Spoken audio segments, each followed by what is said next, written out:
ये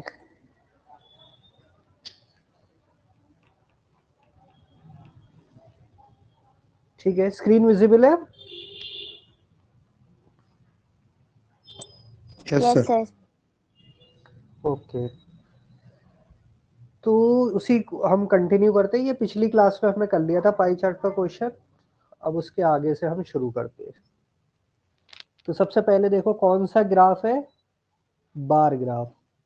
सबसे पहले इंफॉर्मेशन हमें क्या मिली, study the following bar graph and answer the question. अब देखो ये बार दो तरीके के शो कर रखे हैं, एक लाइट कलर है थोड़ा और एक डार्क है।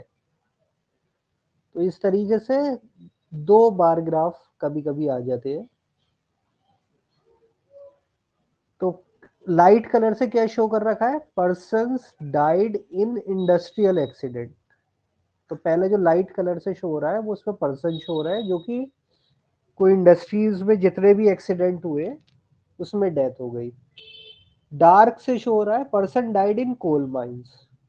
तो दो डेटा आपके पास यानी समझ में आ गया पढ़ के, एक तो इंडस्ट्रियल एक्सीडेंट में जो डेथ हुई है वो दिया है, और सेकंड में जो कोल माइंस में डेथ हुई है वो दिया है। नीचे देखो ईयर्स है, 2010, 11, 12, 13, यानी 4 ईयर्स का हमारे पास डेटा है। दो टाइप की डेथ्स का, एक इंडस्ट्रियल एक्सीडेंट में और एक कोल माइंस में। ठीक, ये वाई एक्सिस पे स्केल शो कर रखा है, 0 से 200, 400, 600, 800, 1000, 1200। ठीक, इसमें आसानी ये है कि ये वैल्यूज आपको गिवन यहाँ दे रखी है, तो आपको स्केल से रीड करने की जरूरत नहीं है, या दे रखी है एग्जैक्ट वैल्यूज खुद ही। तो जब वैल्यूज कहीं गिवन होती है तो फिर हम स्केल से चेक नहीं करते उसे, जो वैल्यूज है डायरेक्ट वही ले लेते हैं। तो यहाँ थोड़ी इजी हो गया हमारे लिए कि स्केल से हमें मैनिपुलेट नहीं करना कि बीच में आ रहा है, ऊपर है, नीचे है, कहाँ है, डायरेक्ट वैल्यू गिवन है। तो बार ग्राफ तो समझ में आ गया क्या क्या दिया है बार ग्राफ में। Person died in industrial accident light colour वाले बार ग्राफ से, और person died in coal mines. अब क्वेश्चन क्या है, what is the difference between, difference निकालना है पहली चीज। What is the difference between number of person died in industrial accident and person died in coal mines over the given period. बताओ क्या पूछा है, क्या निकालना है हमें। लैंग्वेज पढ़ के देखो क्या निकालना है, आराम से लैंग्वेज पढ़ लो, समझ लो, और फिर क्वेश्चन शुरू कर दो। सर ये over the given period sir समझ में नहीं आ रहा। ओवर द गिवन पीरियड मतलब, गिवन मतलब जो भी डेटा गिवन है उसका ओ पूरा पीरियड ये जो, लेना है, ओके सर। Total period. जैसे यहाँ 2010, 11, 12, 13 यानी चारों साल को मिला के पूछ रहा है। सर ये बोल रहा है कि सर व्हाट इज इसमें द कह रहे हैं, डिफरेंस। हम्म, हाँ बताओ, कोई भी बताओ, रेनू है क्या कह रहे हैं। सर कह रहे हैं कि क्या डिफरेंस है उन लोगों का जो इंडस्ट्रियल एक्सीडेंट में मर गए हैं और उनका क्या मतलब, और कोल माइंस में मतलब जिनकी डेथ्स हुई है, दोनों का हमें डिफरेंस बताना है। पहले हम एक का टोटल कर लेंगे, फिर दूसरे का टोटल करेंगे और फिर माइनस कर देंगे। ठीक है चलो। हाँ नजीर अब बताओ। यही बात है सर, सेम है। सेम है चलो। यस। और किसी ने ज्वाइन किया है अभी, आसिफ या अरीबा में से किसी ने अभी नहीं किया है।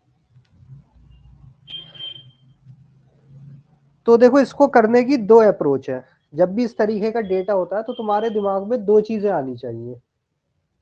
एक तरीका तो यह है जैसा अभी रहनुमा ने कहा कि क्या करना है हमें, जैसे दो डेटा का डिफरेंस निकालना है, industrial accident minus coal mines, इसका डिफरेंस निकालना है फॉर 4 ईयर्स। 4 ही साल का दे रखा था हमें, तो 4 ईयर्स का नहीं निकालना है। तो देखो एक अप्रोच तो ये होती है कि तुम इंडस्ट्रियल जो एक्सीडेंट हुए उन सबका सम कर दो, यहाँ 4 ईयर्स है, 1 2 3 + 4, और कोल माइंस का सम कर दो चारों साल का, और फिर इनका जो टोटल आया है उनमें से माइनस कर दो, तो तुम्हें डिफरेंस पता चल जाएगा। एक अप्रोच ये है। दूसरी हम क्या कर सकते थे कि हम हर ईयर के लिए डिफरेंस निकाल सकते थे। हम 2010 में जितने इंडस्ट्रियल एक्सीडेंट हुए उसमें से कोल माइन माइनस कर दो, प्लस फिर 2011 में जितने इंडस्ट्रियल एक्सीडेंट है उसमें से कोल माइन माइनस करके ऐसे निकाल लो।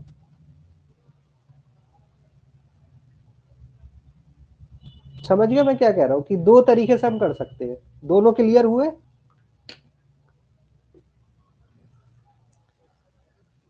सर सेकंड वाले रिपीट कर दिए। सेकंड वाले में हम ये कह रहे हैं, एक तो फर्स्ट क्लियर हुआ, फर्स्ट में टोटल कर दो जितने यस भी सर, वो तो इंडस्ट्री, क्लियर है सर। उसमें से माइनस कर दो कोल में।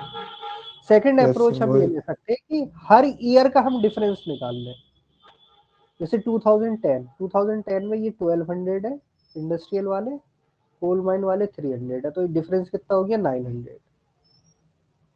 फिर सेकंड ईयर का डिफरेंस, फिर थर्ड ईयर का, फिर फोर्थ ईयर का, उसका ऐड कर दो, तब भी वही आंसर आएगा।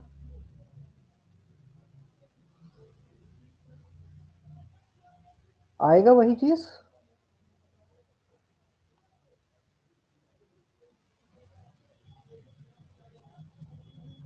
वही आंसर आएगा या कुछ और आएगा?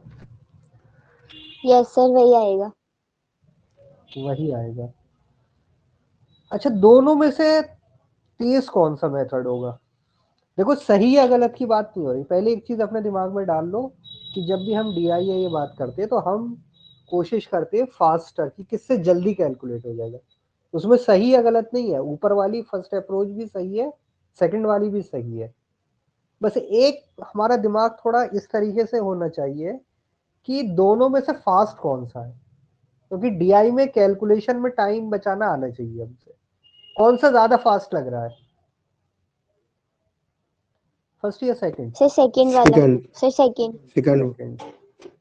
सेकंड ज्यादा इजी है, क्योंकि यहाँ जब हम इन्हीं नंबर का डिफरेंस ले लेंगे तो हमें इतनी बड़ी एडिशन करके फिर डिफरेंस नहीं निकालना पड़ेगा। मतलब रिलेटिवली यहाँ छोटे नंबर आएंगे और फिर उसको ऐड करना होगा। तो सेकंड थोड़ी सी फास्टर है, लेकिन सही दोनों अप्रोच है, सही या गलत की बात नहीं है। फास्टर इज सेकंड, तो हम सेकंड से कर लेते हैं। तो 2010 में डिफरेंस कितना हो गया 900 का, 2010 में 900 माइनस 150। तो देखो, माइनस भी थोड़ा माइंड में थोड़ा फास्ट करना सीखो। 900 माइनस 150, एक तरीका तो ये कि मैं ऐसे लिख के पूरा करूं, 0 5, ये 8 हो गया, 1 यहाँ कैरी हुआ था तो 8 हो गया, 8 माइनस 1 7, 750। एक थोड़ा माइंड को भी तेज करो कैलकुलेशन के लिए कि 900 में से 150 माइनस करना है, तो एकदम से इस तरीके से माइनस करा करो कि हम क्या करेंगे, 900 माइनस 150 है तो माइंड में ऐसे ब्रेक कर लेंगे, पहले 900 में से माइनस करो 100, कितना बचा 800, और कितना माइनस करना है 50, तो माइनस क्या हो गया 750।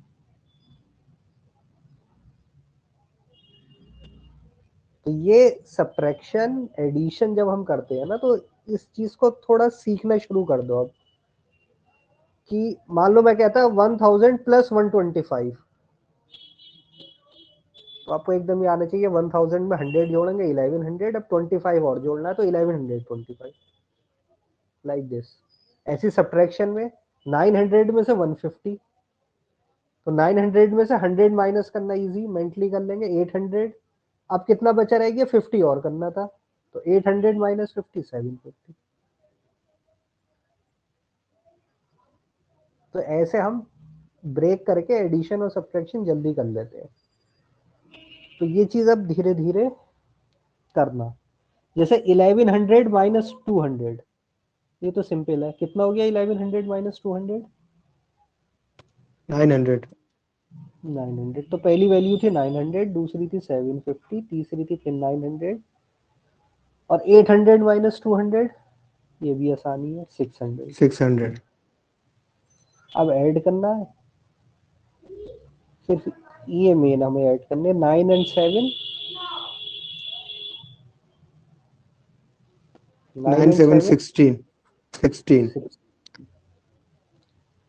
16 16 and 9 9, 25 25, 25 and 25 6 31 3150, yes sir 3150 option में भी दिख रहा है, तो option C is our correct answer, 3150, ये हमारा आंसर हो गया। ठीक,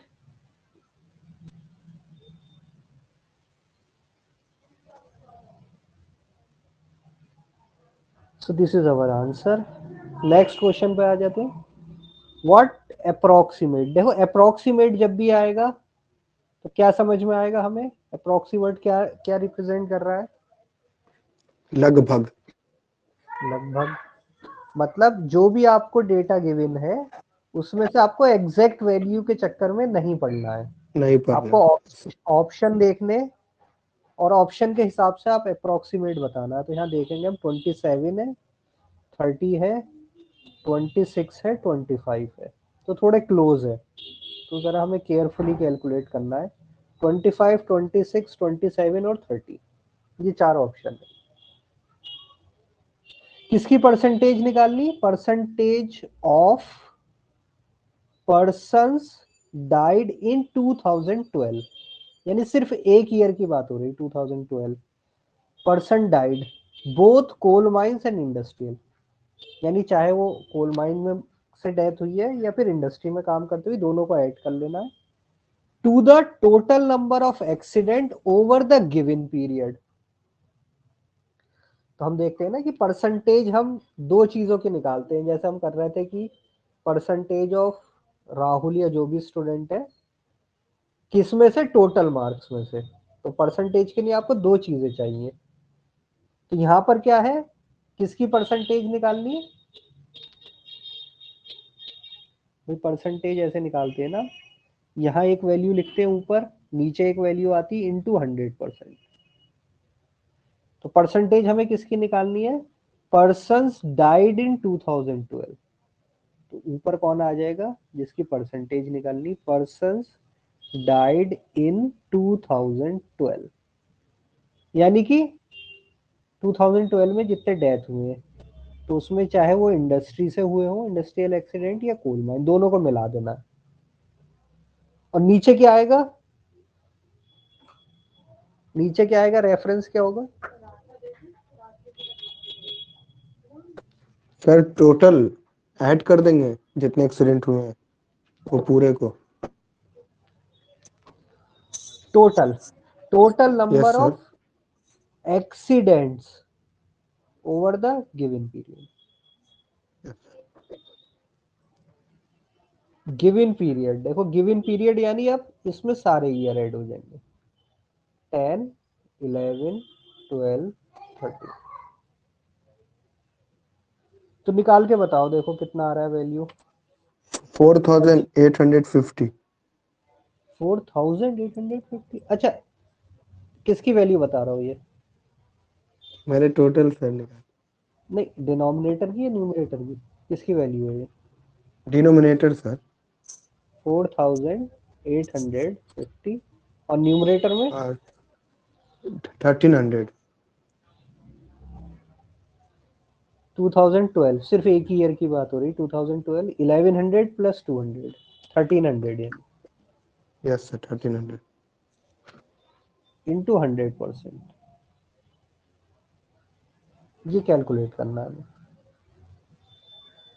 तो एक जीरो से तो ये जीरो चला गया, अब ये 130 अपॉन 485 बचा है, और चार ऑप्शन है। अब ये यहाँ पर हमें बचता है कि कितना तुम कैलकुलेट कर सकते हो, अप्रोक्सीमेट है, कोई एग्जैक्ट एकदम आपसे नहीं पूछ रहा है कितना होगा, बट ऑप्शन बहुत क्लोज है, 25, 26, 27, तो आपको थोड़ा सा ध्यान रखना होगा कैलकुलेशन में।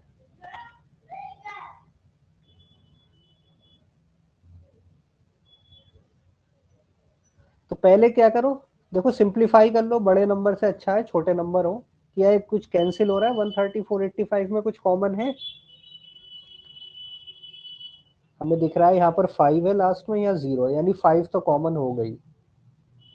तो 5 से हम इसे कट करते हैं, 5 2 ज़ा 10 एंड देन 30 यानी कि 26 एंड 5 9 ज़ा 45 एंड देन 3 97 yes, 97 26 अपॉन 97।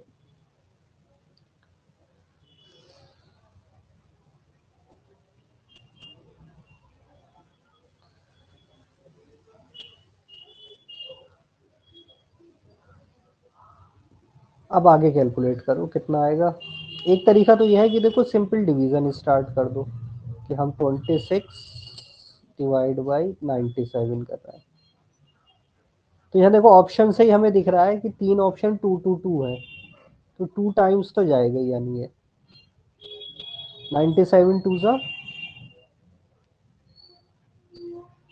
194। तो 60 में से 94 गए तो बचा 66। नाउ 0 660। इससे हमें हिंट मिल जाएगा अब कि आंसर क्या होगा सेकंड डिजिट से। 2 तो आ गया, 2 के बाद क्या होगा?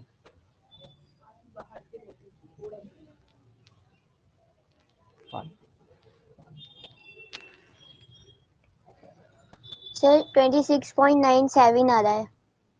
ओहो, इतना एक्यूरेट निकालने की जरूरत नहीं थी। नहीं 26। सर, वो मेरा क्वेश्चन है कि फिर हम 27 को लेंगे या 26 को लेंगे। ओके, अभी डिस्कस करते हैं। तो नेक्स्ट आ रहा है 6। देखो 97 क्या है, माइंड में ऐसे सोचो 100 के क्लोज नंबर है, तो अगर 7 से करते तो 700 के पास आता, लेकिन उससे छोटा है यानी 6 टाइम्स जाएगा। तो 97 6 हो जाएगा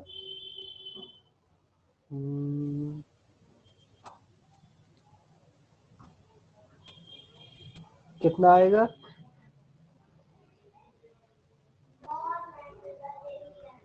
6 से मल्टीप्लाई करेंगे 97 को तो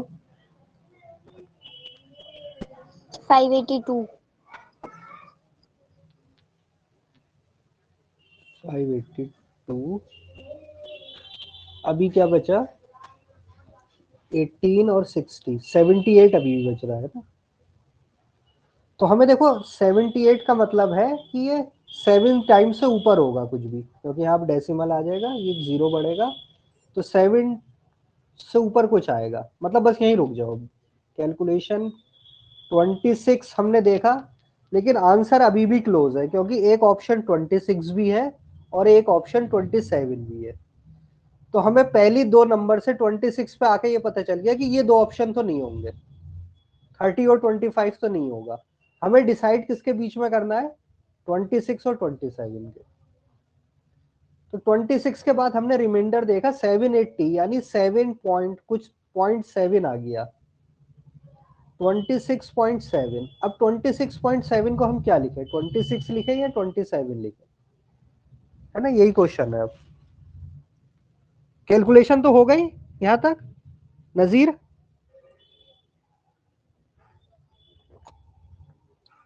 yes sir। Good.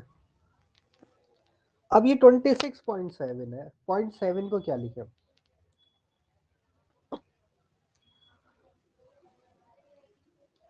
Asif sir या अरीबा में 27 ले लेंगे सर, क्योंकि सर 5 सर से बड़ा है ये 27। सेव, क्योंकि यस डेसिमल सर। के बाद जो डिजिट है वो 5 से बड़ा है। Okay good. आसिफ या अरीबा में से किसी ने नहीं किया ना जो?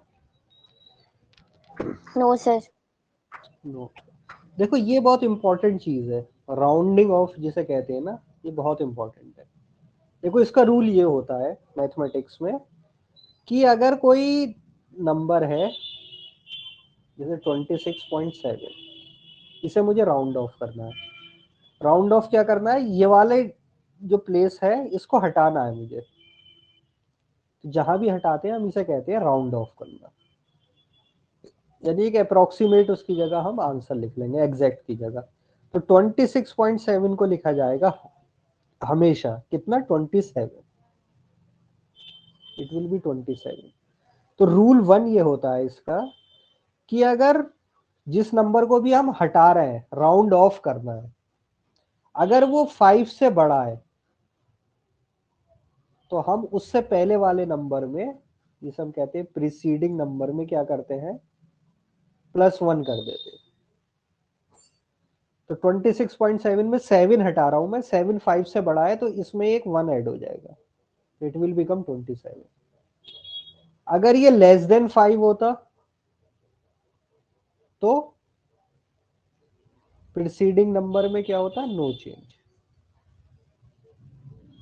यानी अगर ये होता 26.4 तो इसे राउंड ऑफ करके मैं क्या लिखता, सिर्फ 26। तो जिसको भी हम राउंड ऑफ कर रहे होते हैं उसमें हमेशा क्या देखते हैं हम कि 5 से बड़ा है या नहीं। जैसे मान लो 13.92, अब मैं इसे राउंड ऑफ कर रहा हूं तो मेरा आंसर क्या होगा 13.9, क्योंकि मैंने इस 2 को राउंड ऑफ किया ना। ये 2 खुद क्या है, 5 से छोटा है, तो फिर आंसर यही हो जाएगा।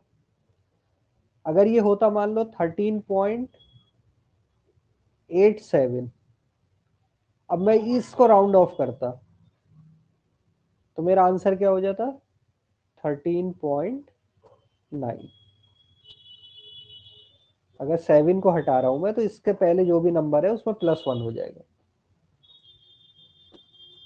तो ये किसी पे भी हो सकता है, जरूरी नहीं कि डेसिमल के 1 प्लेस पर ही हो।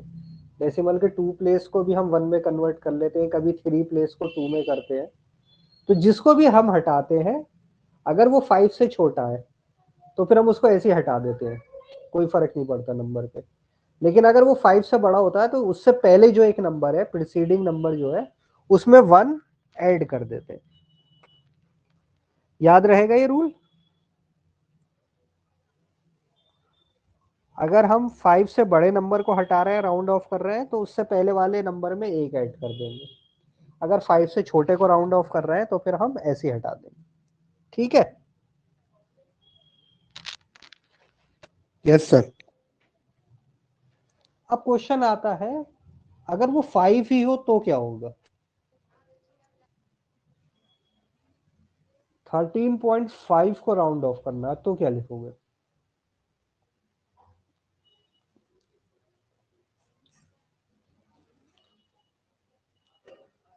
और 14.5 को राउंड ऑफ करोगे तो क्या लिखोगे। सर वही नंबर लिख देते हैं। नहीं, इसमें थोड़ा सा ट्रिकी पॉइंट है। वैसे नॉर्मली इतनी कैलकुलेशन में आता नहीं है, लेकिन रूल है तो रूल है। अगर पॉइंट मतलब जिस नंबर को हम राउंड ऑफ कर रहे हैं वो 5 है, क्योंकि ये दो रूल तो ग्रेटर देन 5 के लिए और स्मॉलर देन 5। लेकिन अगर वो 5 ही है तो क्या होगा।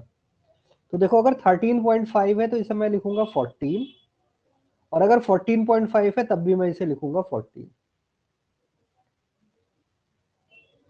थोड़ा सा ट्रिकी है। इसमें क्या होता है अगर प्रीसीडिंग नंबर यानी जिस डिजिट को हम राउंड ऑफ कर रहे हैं उससे पहले वाला नंबर अगर ऑड है तो हम +1 कर देते हैं, और अगर इवन है तो फिर हम ऐसे लिख देते हैं। तो ये रूल 3 थोड़ा ट्रिकी है, नॉर्मली यूज नहीं होता है, इतना राउंडिंग ऑफ से फर्क नहीं पड़ता, लेकिन फिर भी रूल है तो समझ लो एग्जैक्ट प्रोसीजर क्या है। तो अगर ऑड है जैसे 13.5, तो जिस डिजिट को मैं हटा रहा हूँ वो 5 है और उससे पहले जो नंबर है वो 3 है, यानी ऑड नंबर है। तो फिर मैं क्या करूंगा, ऐड करूंगा। लेकिन अगर इवन है जैसे 14.5, तो 5 से पहले क्या था 4, इवन है तो कोई चेंज नहीं करूंगा, तो फिर मैं 14 ही लिख दूंगा उसे। क्लियर। Yes sir. सर इससे पहले वाले में 3 डिजिट का एग्जांपल दीजिए एक। इससे पहले वाले ये वाला। Yes sir, greater and low. Smaller वाला। नहीं, ये आपके ऊपर है ना कि आप कितने डिजिट तक उसे राउंड ऑफ कर रहे हैं। मान लो ये है 26.789, यस सर। इसको अगर मुझे 2 प्लेसेस तक करना है तो 9 को हटाऊंगा मैं, 9 को हटाऊंगा तो ये ऐड हो जाएगा, तो ये 2 प्लेसेस तक मैं लिखूंगा तो इसे लिखूंगा मैं 26.79। अगर एक प्लेस तक लिखूंगा तो पहले मैंने 9 को राउंड ऑफ कर दिया, अब ये जो नया आया इसे भी राउंड ऑफ करूंगा, तो अभी भी ये ग्रेटर देन 5 है तो 1 ऐड हो जाएगा, तो ये हो जाएगा 26.8। अगर फिर राउंड ऑफ करना है तो ये अभी भी 8 है तो ये हो जाएगा 27, यानी 27.789 को 2 प्लेसेस तक ऐसे लिख सकता हूं मैं, 1 प्लेस तक ऐसे, और 0 प्लेस ऑफ डेसिमल है तो सीधे 27।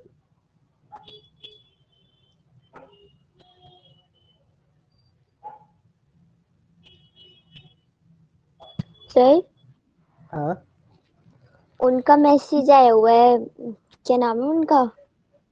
अरीबा।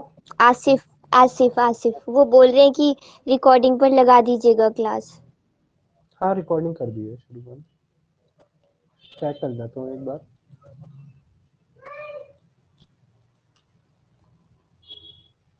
अच्छा, सिर्फ आया है, ठीक है।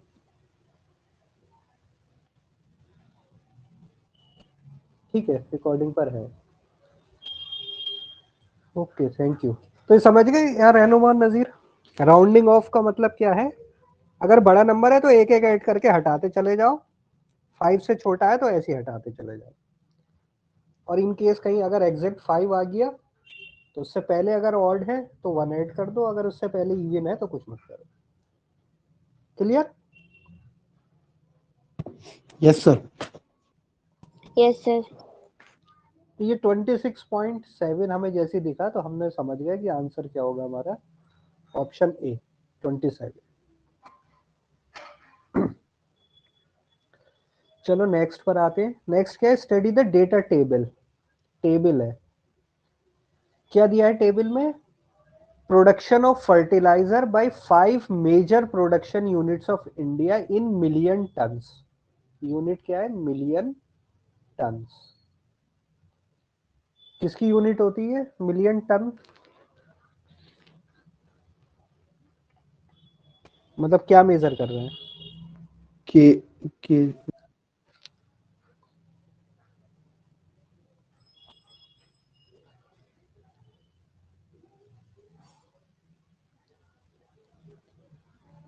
टन में क्या मेजर होता है? टन किसकी यूनिट है? 1 टन, 2 टन, 3 टन? केजी की। केजी मतलब वेट की। Weight, yes sir. 100 केजी शायद 1 टन होता है। हाँ, तो पहली चीज तो आपको यूनिट देखते बस ये समझ में आना चाहिए, अच्छा टन की बात हो रही है यानी it is unit of weight. तो हम किसका वेट कर रहे हैं? Production of fertiliser by 5 major production units of India, यानी जितना वो फर्टिलाइजर प्रोड्यूस कर रहे हैं 5 मेजर प्रोडक्शन यूनिट, मतलब इंडिया की जो 5 सबसे बड़ी यूनिट्स हैं, मेजर मतलब वो कितना फर्टिलाइजर प्रोड्यूस कर रही है। तो फर्टिलाइजर को हम कैसे वेट कर रहे हैं? उनके वेट से, कि इतना वेट उन्होंने प्रोड्यूस किया है। तो it is a unit of ton, is weight की यूनिट होती है, and 1 ton is equal to 1000 kg।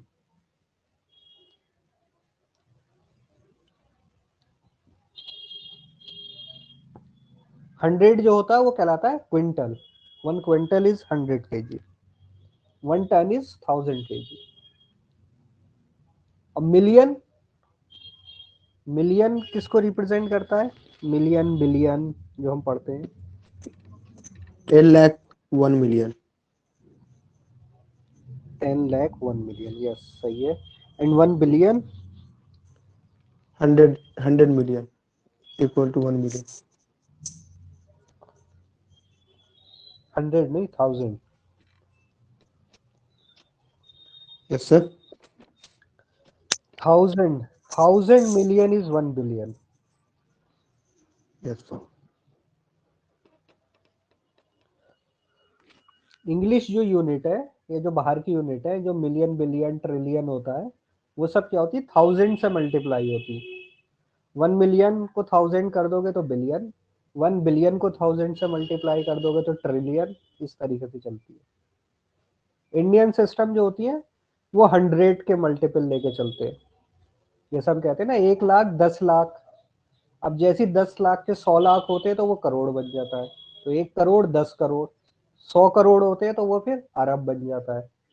तो इंडिया के जो सिस्टम है वो 100 मल्टीपल वाला है, और जो बाहर का सिस्टम है वो 1000 मल्टीप्लाई वाला है। तो मिलियन से बिलियन 1000 टाइम्स, बिलियन से ट्रिलियन 1000 टाइम्स। तो ये यूनिट है मिलियन टन, तो मिलियन इज 10 लाख, तो 10 लाख टन की यूनिट ली है। मतलब अगर मैं अप्रैल मंथ में ये यूनिट 1 का प्रोडक्शन देखूं तो ये कितना प्रोडक्शन है, 310 मिलियन टन्स, इतना प्रोड्यूस कर रही है यूनिट, यानी 310 इंटू 10 लाख टन्स। तो बहुत बड़ी यूनिट यानी ये दे रखी है, तो ये हमारी प्रोडक्शन की यूनिट है। तो यूनिट इसमें सब सेम है, तो कोई ऐसे यूनिट से घबराने वाली बात नहीं है, लेकिन जब डीआई कर रहा है तो यूनिट का हम आइडिया लेते चलेंगे कि मिलियन टन्स क्या रिप्रेजेंट कर रहा है। मिलियन टन रिप्रेजेंट कर रहा है 10 lakh into 1000 kilo, 1 million ton इतने किलो के बराबर है। तो हमें क्या दिया है देखो, एक टेबल के एक कॉलम में तो दे रखा है हमें मंथ्स, अप्रैल मई जून जुलाई अगस्त, यानी हमें देख के समझ में आ रहा है 5 मंथ्स की बात हो रही है, अप्रैल मई जून जुलाई अगस्त। अब प्रोडक्शन यूनिट कितनी थी, ये क्वेश्चन में भी दे रखा था, 5 major production unit, unit 1, unit 2, unit 3, unit 4, unit 5। Unit का मतलब यहाँ पे इस तरीके से समझो कि कोई बहुत बड़ी फैक्ट्री है, उसको ये यूनिट कह रहे हैं। तो पहली फैक्ट्री 1 2 3 4 5 फैक्ट्रीज है, उसमें 5 मंथ का हमारे पास डेटा है प्रोडक्शन ऑफ फर्टिलाइजर का। तो ये टेबल बनी हुई है। तो पहले तो डेटा बताओ, क्लियर हो गया सब, किस टेबल में क्या दे रखा है, क्या कॉलम में क्या चीज शो हो रही है।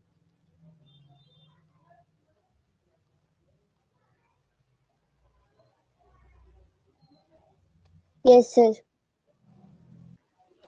सिंपल क्या है, 5 बड़ी बड़ी फैक्ट्री है जिनको हम यूनिट कह रहे हैं, वो कितना फर्टिलाइजर प्रोड्यूस कर रही है मिलियन टन्स में, यूनिट उसके मिलियन टन्स है, 5 मंथ में, अप्रैल मई जून जुलाई अगस्त। तो सबकी अलग अलग, हर यूनिट की मंथली प्रोडक्शन हमें पता है 5 मंथ्स के लिए। किसी ईयर का है, ईयर मेंशन नहीं है कहीं भी।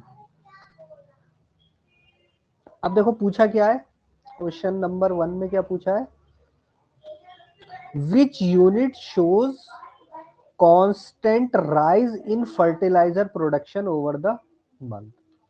क्या पूछ रहा है ये, लैंग्वेज पढ़ के समझो क्या पूछ रहा है।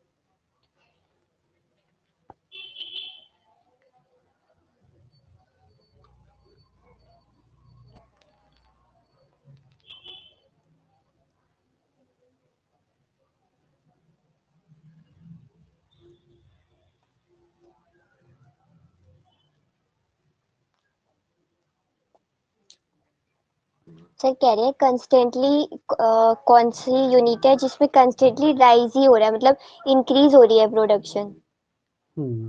यूनिट यानी विच यूनिट, यानी कोई सी हमें यूनिट होगी, आंसर में ऑप्शन देख के भी दिख रहा है, first third second fourth 4 unit का नाम लिया है। तो ऐसी यूनिट बतानी जिसमें कांस्टेंट राइज, कांस्टेंट मतलब कंटिन्यूअस, राइज मतलब राइज इन फर्टिलाइजर प्रोडक्शन, यानी कि इंक्रीज होता चला जाए। मान लो पहले मंथ में अगर 10 हो रहा है तो उसके अगले में 12 हो, उससे अगले में 15 हो, फिर 20 हो, यानी जो भी हो इंक्रीज हो। तो ऐसी कौन सी यूनिट है, तो क्या आंसर होगा इसमें। हमें कैलकुलेशन नहीं करना, सिर्फ डेटा को देखना है, इसमें कैलकुलेशन की कोई जरूरत नहीं।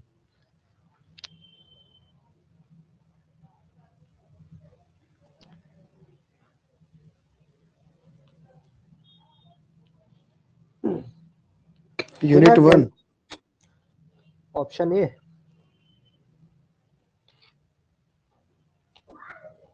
ऑप्शन ए आ रहा है, रहनुमा आंसर क्या लग रहा है? Yes sir. Okay good.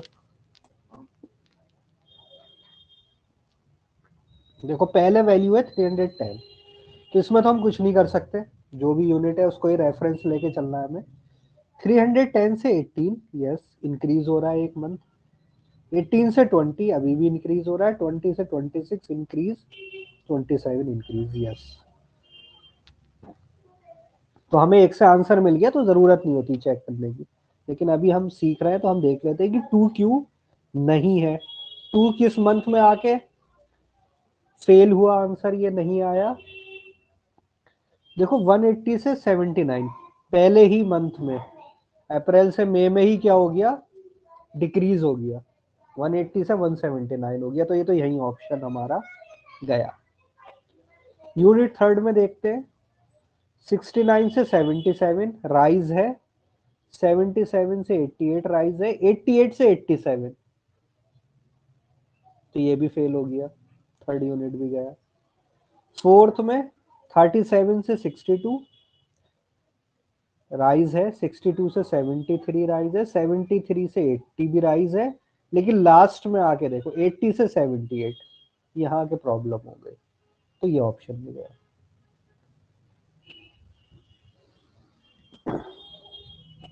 अगर यूनिट फिफ्थ को देखें हम,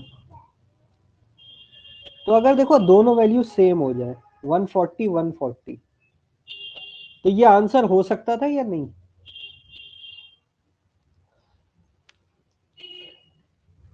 ये कांस्टेंट राइज की डेफिनेशन के अंदर आएगा या नहीं आएगा? No sir. नहीं आएगा, गुड।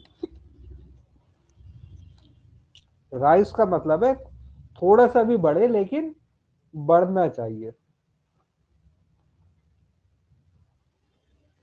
अब देखो नेक्स्ट पार्ट में क्या कह रहा है, फिर से देखो व्हाट वाज द अप्रोक्सीमेट, फिर से समझ जाओ अप्रोक्सीमेट आ रहा है, परसेंटेज इंक्रीज, परसेंटेज इंक्रीज निकालनी है यानी आपको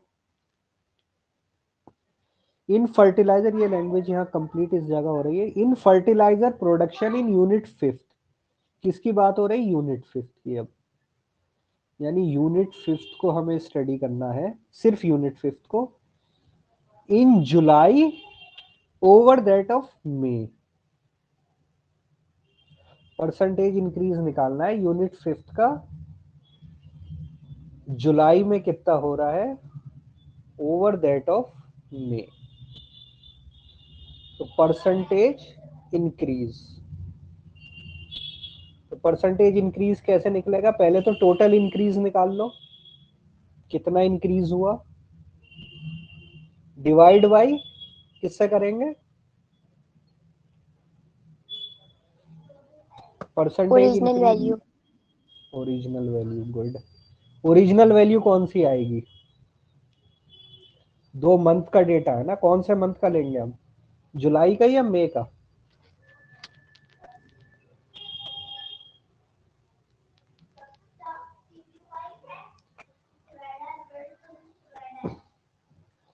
देखो पूछा क्या है, क्वेश्चन पे वापस आओ, अच्छे से समझो, यही चीज बस ट्रिकी होती है, यही अभी सीख जाओगे तो बहुत बढ़िया बात है।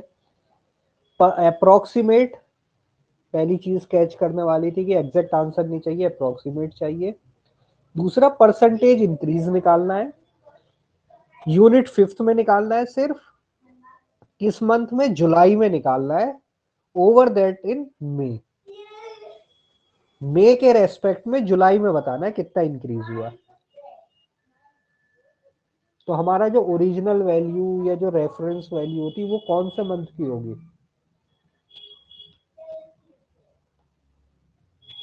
मई के। भाई मई में कुछ प्रोडक्शन था, जुलाई में जाके क्या हो गया, इंक्रीज हो गया, तो जो हमारी ओरिजिनल वैल्यू है वो कौन सी हो गई, मई। तो कौन सी होगी, देखो मई की वैल्यू, मई ये रहा, यूनिट फिफ्थ ये रही, यानी 140, 140। तो डिनोमिनेटर में क्या आएगा 140, और जुलाई की वैल्यू क्या है यूनिट फिफ्थ में, ये रहा जुलाई, यूनिट 145। 145। तो यानी कितना इंक्रीज हुआ? 5 यूनिट्स। रेफरेंस क्या है? 140 इंटू 100%। 0 से 0,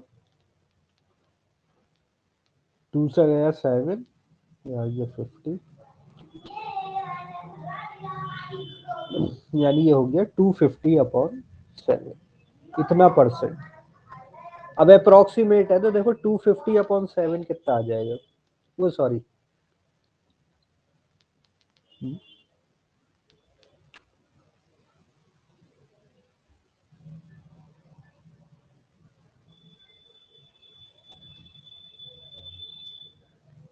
ठीक है, 5 था, 140 था, इंटू 100%।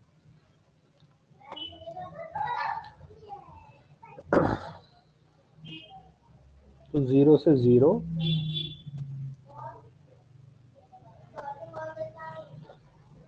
7 और 5, ओके। 250 नहीं, 25/7, 25/7% है। अब ये कितना आएगा? इनमें से किसके क्लोज है? देखो 3 ऑप्शन है, नन ऑफ दीज है। 4.5, 2, 3.5, यानी 2%, 3.5% या 4.5%। इन तीनों के क्लोज कुछ आ रहा है, वरना फिर नन ऑफ दीज हो जाएगा। से 3.5। 3.5। देखो पहली बार तुम 25 को डिवाइड करोगे 7 से, तो तुम्हें यही समझ में आ जाएगा, 7 3 21। देखो एक साथ पूरी डिवीजन कभी मत करना डीआई में, हमेशा ऑप्शन को देखते हुए चलो कि तुम्हें करना क्या है। तो जैसे 7 से तुमने किया 25, तो 3 वाला देखो तो ये ऑप्शन भी गया और ये भी गया। भाई 3 के बाद ही कुछ आंसर होगा ना, तो ना तो 4.5 हो सकता ना 2 हो सकता। तो मैं इस डिवीजन में पूरा कुछ नहीं करूंगा, मैंने सिर्फ एक से ही मुझे आंसर पता चल गया कि आंसर ये होगा। तो कैलकुलेशन हमेशा उतनी करनी जितनी जरूरत है, बल्कि उससे भी कम, बढ़ानी नहीं है कभी भी कैलकुलेशन। तो 25/7 जैसी माइंड में आया, 7 3 से 21, 3 से कुछ बड़ा होगा तो सीधे ऑप्शन से तुम्हें आंसर मिल गया। तुम्हें हाँ डबल श्योर होना तो एक बार देख लो कि पॉइंट लगेगा, ये 0 हो जाएगा। 47 5 से 45 लगभग। अब इतना आ गया, अब हम पूरा श्योर हो सकते हैं कि यस 3.5 है। तो जब भी डीआई में आंसर देने हैं तो ऑप्शन बिल्कुल देखते हुए चलना है, कैलकुलेशन कम से कम करनी है जिससे हमें आंसर मिल जाए। क्लियर है? आ रहा है 3.5? तो ये यस बस सर। तुम्हें याद रखना है कि जब भी ऐसे आएंगे, क्योंकि यही आते हैं डीआई में, परसेंटेज इंक्रीज डिक्रीज, हमेशा किसके टर्म में बात होती है? ओरिजिनल वैल्यू, यानी जो वैल्यू पहले थी उसमें से कुछ इंक्रीज हुआ या कुछ डिक्रीज हुआ, तो रेफरेंस हम उसे ही लेंगे हमेशा वापस, पुरानी वैल्यू को। Old value is our reference. अब देखो नेक्स्ट में क्या है? Pie chart. Study the following pie chart. क्या दिया है पाई चार्ट में? Expenses of a publisher in the production and sales of a book. Publisher के कितने एक्सपेंसेस होते हैं अगर वो किसी बुक को प्रोडक्शन मतलब पूरा उसे प्रिंट व्रिंट सब कुछ कर रहा है, एंड सेल्स, और उसको सेल कर रहा है, तो कितने खर्चा होते हैं एक्सपेंसेस। ये हमें पाई चार्ट में शो किया है। तो पहली चीज ये डेटा को समझते हैं। दूसरा हम क्या समझते हैं कि इसमें देखो इस बार क्या दे रखा है? परसेंटेजेस दे रखी है। हमने डिस्कस किया था ना कि दो ही टाइप होते हैं, ये तो परसेंटेज होगी या फिर डिग्री होगी, सेंट्रल एंगल जिसे कहते हैं। तो इस बार परसेंटेज दिया है, तो परसेंटेज रिलेटिवली इजी होता है, ये हमें बताना है। और कोई डेटा नहीं, सिर्फ इतना ही है। तो क्या क्या एक्सपेंसेस है? सबसे ज्यादा किस चीज में एक्सपेंस हो रहा है? एक बुक को प्रोड्यूस और सेल करने में पब्लिशर का सबसे ज्यादा एक्सपेंस किस में हो रहा है? क्या डेटा देख के बता सकते हो? Editing cost 35%। गुड। सबसे ज्यादा पैसे किस में लगते हैं, यानी उसके प्रिंटिंग करने में लगते हैं, बुक को जो प्रिंट करता है। सेकंड नंबर पर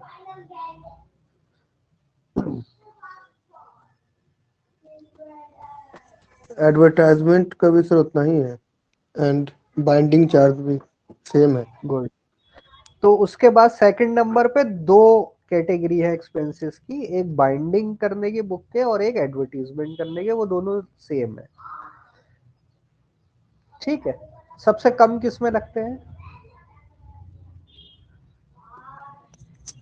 इसीलिए नहीं है एक्सपेंसेस। मिसलेनियस है, लेकिन मिसलेनियस अगर हमें डेटा को समझना है तो मिसलेनियस को हम स्किप कर सकते हैं। यानी सबसे जो बड़े खर्चों में सबसे कम किस में आते हैं? पेपर कॉस्ट, पेपर की यस कॉस्ट। सर। मिसलेनियस में तो जो छोटे मोटे हैं वो सब होंगे। अब देखो पूछा क्या है क्वेश्चन, तो ये तो हमने डेटा को अच्छे से समझ लिया कि क्या हो रहा है। Measure of central angle.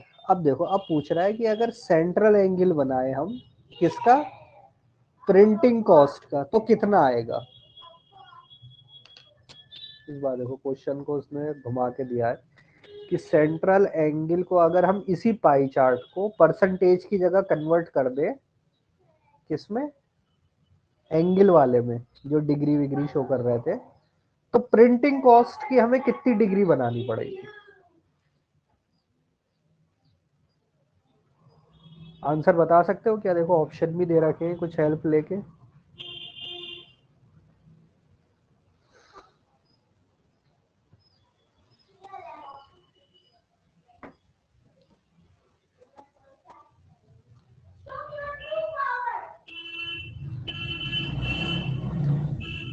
चलो पहले ये बताओ मुझे, उसे छोड़ो क्वेश्चन को, सेकंड पार्ट कर लेते हैं पहले। फर्स्ट को अभी आराम से करेंगे। अगर प्रिंटिंग कॉस्ट इतनी है 17,500, देन रॉयल्टी पेड इज।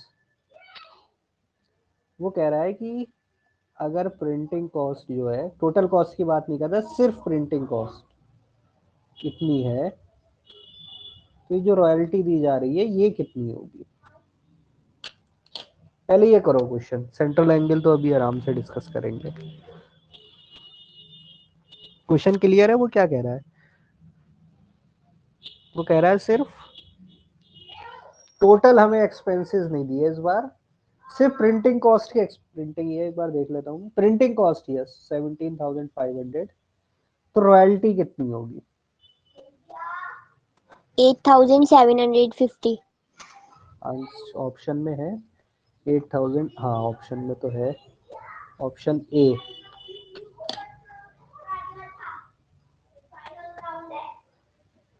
नजीर कर रहा हो कैलकुलेट, या समझ में आया भी? Yes sir. Yes sir. अच्छा करो। अच्छा रेनुमा, ये निकालो इतने कि टोटल एक्सपेंसेस क्या होंगे फिर उस केस में, अगर प्रिंटिंग कॉस्ट इतनी है तो टोटल एक्सपेंसेस कितने होंगे?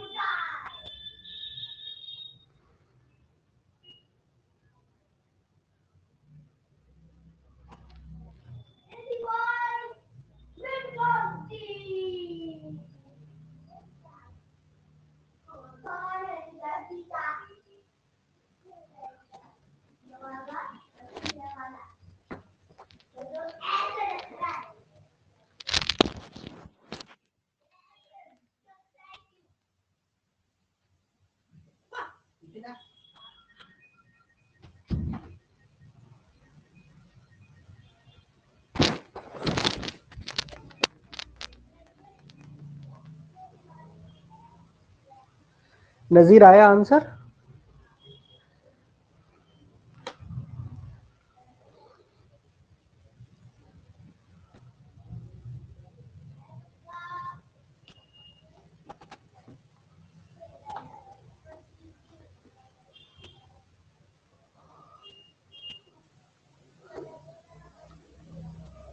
नजीर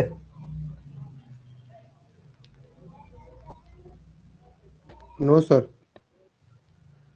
ओके, रेनुमा आंसर आया जो मैंने पूछा था? सर वो मेरी समझ में नहीं आया कि कैसे करूं। ओके चलो ठीक है, दोनों चीजें डिस्कस कर लेते। देखो पहले तो हम करते जो क्वेश्चन में पूछा, वो कह रहा है प्रिंटिंग कॉस्ट इतनी है, तो ये बताओ रॉयल्टी कितने रुपीस की जाती होगी। रॉयल्टी क्या चीज होती है, किसे पे होती है, ये किसको देनी होती है, ये पब्लिशर तो किसे देता है? ये जो सर देते रॉयल्टी, मतलब किसी कोई चीज ऐसे हो रहा है उसमें आते हैं लेने के लिए पैसे। नहीं, जैसे यहाँ तो पब्लिशर की बात हो रही है ना, बुक पब्लिश कर रहा है, तो पब्लिशर किसे देता होगा पैसे, किसे पे करता होगा रॉयल्टी?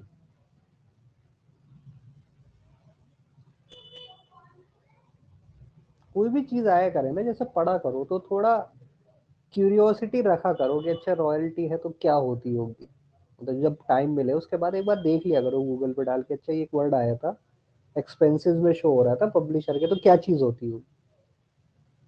तो रॉयल्टी क्या होती है, जो ऑथर होता है जो लिखता है बुक, पब्लिशर तो उसे सिर्फ प्रिंट करता है और बेचता है, तो ओरिजिनल जो उसका आइडिया होता है जिसने वो लिखी है उसको पे की जाती है। ऑथर देता है कि इतनी बुक्स होंगी तो हम इतनी आपको रॉयल्टी देंगे, कुछ परसेंटेज नॉर्मली कर लेते हैं शेयरिंग में, तो जितनी बुक बिक जाती है उसका कुछ परसेंट क्या है ऑथर को चला जाता है, लिखने वाले को, तो दैट इज कॉल्ड रॉयल्टी। तो वो ये कह रहा है कि प्रिंटिंग कॉस्ट इतनी, तो रॉयल्टी कितनी जा रही होगी। तो देखो एक करने का तरीका तो ये था कि हमें पता है प्रिंटिंग कॉस्ट कितनी है, 35% ऑफ टोटल, टोटल एक्सपेंसेस का कितने परसेंट है, 35। ठीक, अगर मैं मान लूं कि टोटल एक्सपेंसेस थे एक्स रुपीज, टोटल एक्सपेंसेस हैं एक्स रुपीज, तो प्रिंटिंग कॉस्ट कितनी हो जाएगी, 35% ऑफ एक्स, या फिर मैं इसको ऐसे भी लिख सकता हूँ 0.35x। तो अगर देखो प्रिंटिंग कॉस्ट मुझे पता है तो मैं लिख सकता था इसे 17,500 is equal to 0.35x। Printing cost given थी, दिस डेटा इज गिवन, तो 17,500 इज इक्वल टू दिस। तो इससे मैं x की वैल्यू निकाल सकता था, कितनी आएगी x की वैल्यू बताओ जरा। इस इक्वेशन को सॉल्व करो, देखो इक्वेशन आ गई, एक छोटी सी लीनियर इक्वेशन बन गई, इसको सॉल्व करना है, x की वैल्यू बताओ कितनी आएगी। 17,500 is equal to 0.35 into x, x की वैल्यू बताओ। अब ये छोटी छोटी लीनियर इक्वेशंस आएंगी, ये सॉल्व करना सीख लो जल्दी जल्दी, छोटी चाहे क्लास की बुक से लेके ही कर लो, लीनियर इक्वेशन बहुत इंपॉर्टेंट है, हर जगह आएंगे लीनियर इक्वेशन। 500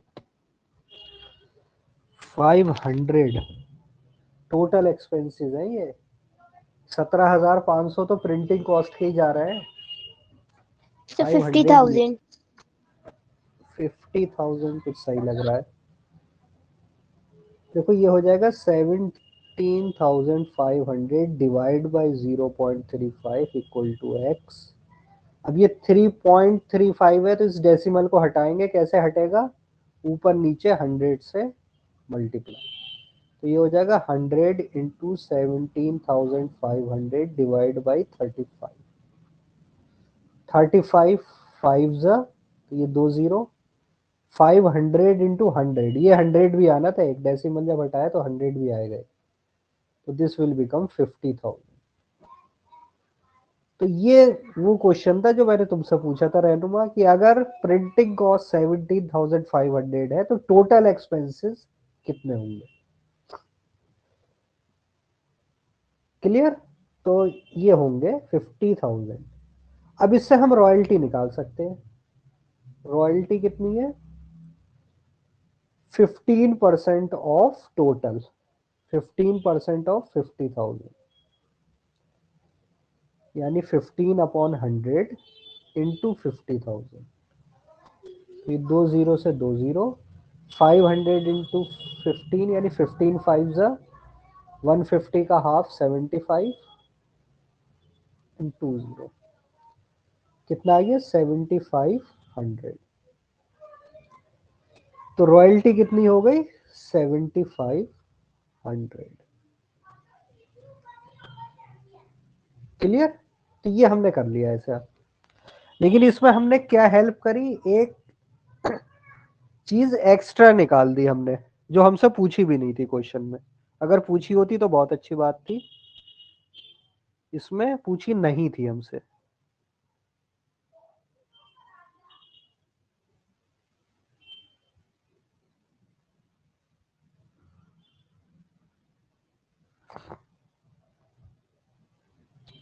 हमसे टोटल एक्सपेंसेस नहीं पूछे थे, तो क्या हम कुछ ऐसा भी कर सकते हैं कि हम टोटल एक्सपेंसेस नहीं निकाले, डायरेक्ट आंसर दे दें, ताकि हमारी कैलकुलेशन कम हो जाए। तो देखो थोड़ा सा परसेंटेज को फिर से समझते हैं। किसी परसेंट का 35% है 17,500।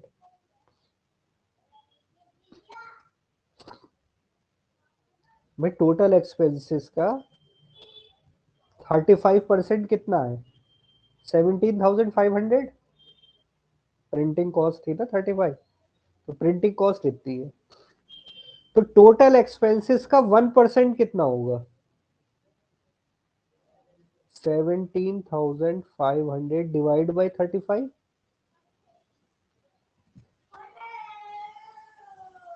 यही होगा। देखो कुछ भी कंफ्यूजन हो यस रहा हो, सर। क्लियर नहीं हो रहा, तो अभी पूछ लो। ये चीज बार बार आएगी, यूनिटरी मेथड जिसे हम कहते हैं वो बार बार लगता है। किसी एक्सपेंसेस का 35% कितना है 17,500, तो उसी एक्सपेंसेस का 1% कितना होगा। जाहिर सी बात है कम होगा, कम होगा तो हम क्या करेंगे डिवाइड। तो 17,500 डिवाइड बाई 35। उसी एक्सपेंसेस का 15% कितना होगा 1% से बड़ा होगा, तो हम क्या कर देंगे 15 से मल्टीप्लाई। अब इसे आप आपस में कैंसिल कर लो। 35 से हम करेंगे तो क्या आ जाएगा 5 ज़ा 500, तो 15 इंटू 500 आंसर आ जाएगा 7500।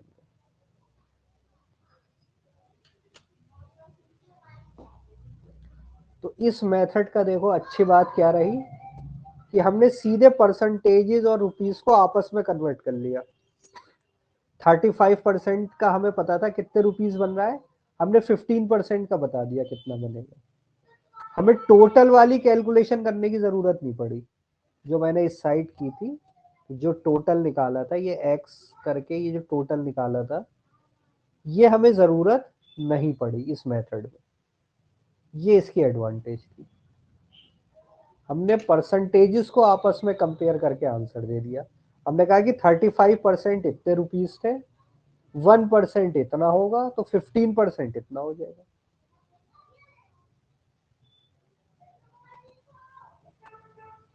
तो अगर टोटल नहीं पूछा होता है कहीं क्वेश्चन में, सिर्फ आपस में दो चीजों को हमें रिलेट करना होता है, तो फिर हम इस तरीके से कर देते हैं।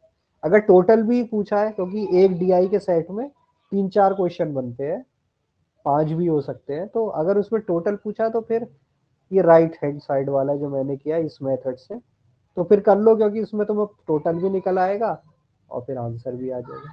अगर टोटल नहीं पूछा है, दोनों आपस में रिलेटेड है, तो फिर हम इसी तरीके से प्रिंटिंग कॉस्ट के बेस पे हमने रॉयल्टी निकाल दी।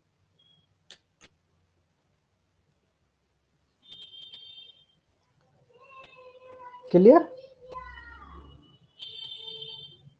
ये चीज क्लियर हुई। ये मेथड हम आगे करेंगे काफी question. Clear. Yes sir. Okay. Yes अब सर। आते हैं वापस उसी पे कि सेंट्रल एंगल क्या होगा। ये बहुत इंपॉर्टेंट चीज है कि हम परसेंटेज को क्या आपस में सेंट्रल एंगल में कन्वर्ट कर सकते हैं। परसेंटेज और डिग्री, ये जो सर परसेंटेज कल है। और ये सर कल आपने जो बताया था 360 रखकर, वो तो तब, वो देखो उसमें क्या चीज डिस्कस की थी हमने, अभी सिर्फ ये डिस्कस किया था कि अगर पाई चार्ट में जो डिफरेंट सेक्टर्स है वो अगर डिग्री के टर्म में दिए तो फिर हम टोटल से कैसे निकालेंगे। मान लो 50 डिग्री दे रखी कोई वैल्यू, तो 50 डिग्री कितने को रिप्रेजेंट कर रहा है, तो हम क्या करेंगे 50 अपॉन 360 इंटू टोटल। अगर हमें कोई एंगल दे रखा है थीटा, तो हम उसे क्या करेंगे 360 से डिवाइड कर देंगे, इंटू टोटल कर देंगे, तो उस सेक्टर की वैल्यू आ जाएगी। परसेंटेज अगर कुछ दे रखा है, मान लो 20% हमें दे रखा है, तो हम क्या करेंगे 20 अपॉन 100 इंटू टोटल, तो उस सेक्टर का हमें वैल्यू पता चल जाएगी। लेकिन ये इसमें ये पूछ रहा है कि परसेंटेज तो तुम्हें दे रखी है, प्रिंटिंग कॉस्ट कितनी परसेंट है, 35%। लेकिन अगर इसको मैं एक दूसरा पाई चार्ट बनाऊं, उसमें डिग्री शो करूं, तो प्रिंटिंग कॉस्ट में कितने डिग्री का एंगल बनेगा, ये बताना है तुम्हें। थीटा जो एंगल बनेगा, ये एंगल कितना बनेगा, क्या 35 ही होगा या कुछ और होगा, पहले तो ये सोच के बताओ, क्योंकि 35 डिग्री भी शो कर रखा है। पहले समझ गए क्या क्वेश्चन कह क्या रहा है। अच्छा क्वेश्चन है, इसलिए मैं बार बार रिपीट कर रहा हूँ।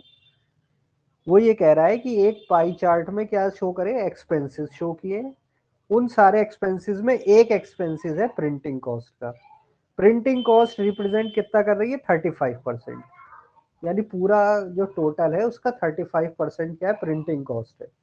अगर 100 रुपए खर्च हो रहा है, तो 100 में से 35 किस पे खर्च हो रहा है, प्रिंटिंग कॉस्ट पे। इस प्रिंटिंग कॉस्ट को अगर मैं डिग्री से रिप्रेजेंट करूं, तो कितना एंगल मुझे शो करना चाहिए, दिस इज द क्वेश्चन। तो पहले तो मुझे ये बताओ, क्या 35% 35 डिग्री से रिप्रेजेंट हो सकता है या नहीं हो सकता।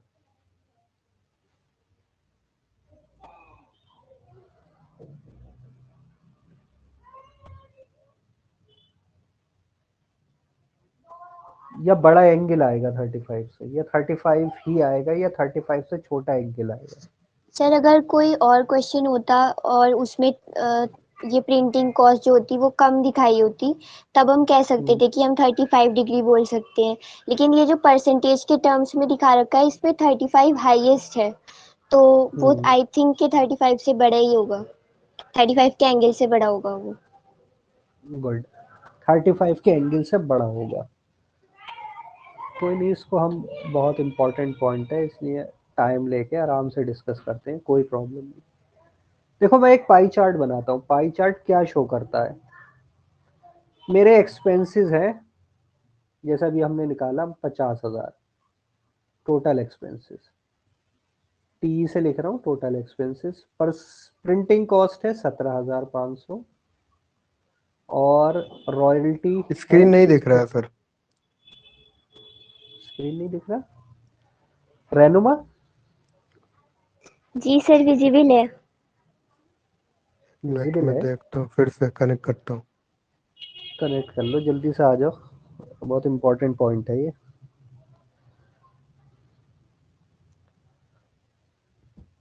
तो रेनू, अब बात ये हो रही कि ये एक्सपेंसेस है, तो एक फॉर्म तो है सिंपल टेबल, कि मैं सारे एक्सपेंसेस तो मैं जैसे लिख रहा हूँ वैसे ही लिख के दे दूं कि देखो ये एक्सपेंसेस होते हैं। तो इस चीज को क्या होगा, तुम इतने अच्छे से अप्रिशिएट नहीं कर पाओगे। अच्छा ये एक्सपेंसेस है 17,000, 7,500, और भी कई सारे एक्सपेंसेस की लिस्ट दे दी। तो उसको बेटर अच्छे तरीके से रिप्रेजेंट करने का एक मेथड क्या है, पाई चार्ट। कि हमने क्या करा, उसका पाई चार्ट बना लिया। तो पाई चार्ट में ये जो पूरा सर्किल है, जो हमने डिस्कस किया था ना कि 360 डिग्री या फिर 100%, ये टोटल एक्सपेंसेस शो करता है। तो हम इसके लिए दो मेथड ऑफ पाई चार्ट ले सकते हैं, एक क्या है एंगल से, और एक है परसेंटेज से।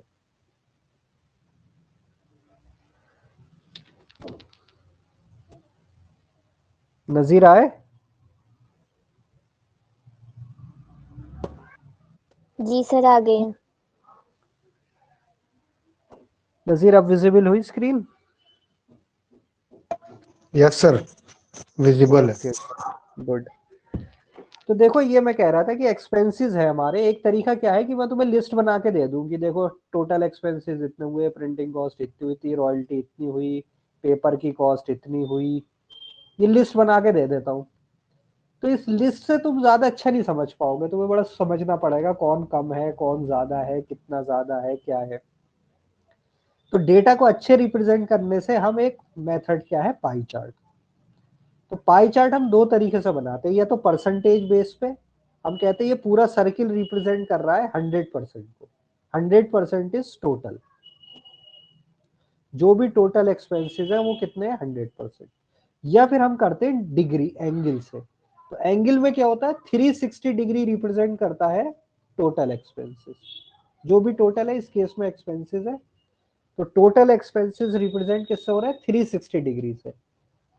परसेंटेज में क्या हो रहा है, टोटल एक्सपेंसेस रिप्रेजेंट हो रहा है 100% से। तो एक तरीके से देखो ये सोचो, सर्किल तो दोनों सेम है, अगर मैं इसके 100 पार्ट कर दूं,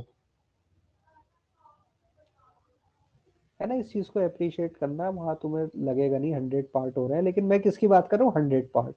तो हर एक पार्ट कितना रिप्रेजेंट कर रहा होगा, कितने परसेंट रिप्रेजेंट कर रहा होगा, ईच पार्ट 1%। 1%। Very good. अब ऐसी मैं इसके 360 डिग्री के क्या करूं, एक डिग्री रिप्रेजेंट करने के लिए मुझे कितने पार्ट करने पड़ेंगे, या फिर ऐसे समझो 360। कि 360, या फिर मैं कहूं अगर मैं इसके भी 100 पार्ट्स कर रहा हूं, दोनों को सेम समझाने के लिए मैं सेम ले लेता हूं 100 पार्ट्स, तो यहाँ पे एक पार्ट कितना रिप्रेजेंट कर रहा होगा, दोनों सर्किल के 100 पार्ट कट कर दिए, तो एक पार्ट कितना कितना एंगल रिप्रेजेंट कर रहा होगा,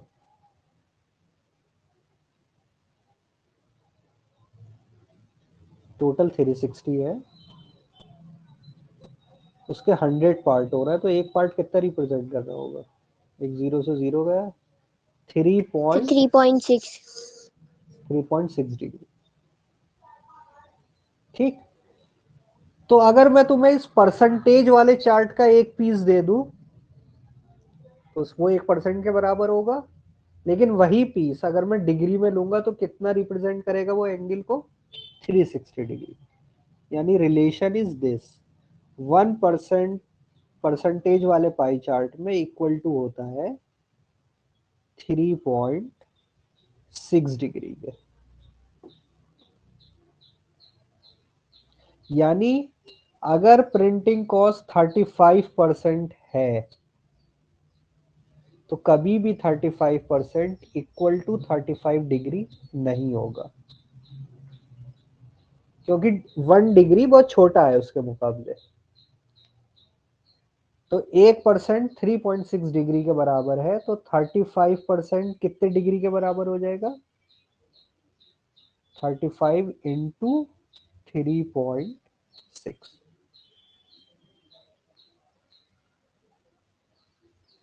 कितना आंसर आएगा, 35 इंटू 3.6,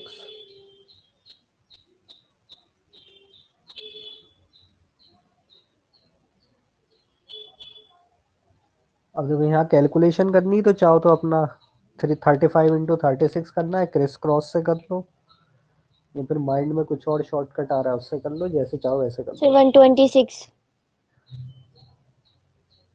126 डिग्री। देखो मैं इसको करता तो कैसे करता, 35 three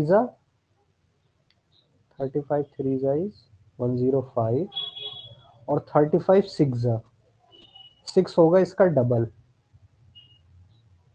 it will become 210, but एक प्लेस पे डेसिमल है, लाइक दिस 126.8। यस, यही आएगा। तो जो 35% है, मेन चीज तुम्हें ये समझनी है कि 35% कितने डिग्री के बराबर हो जाएगा, 126।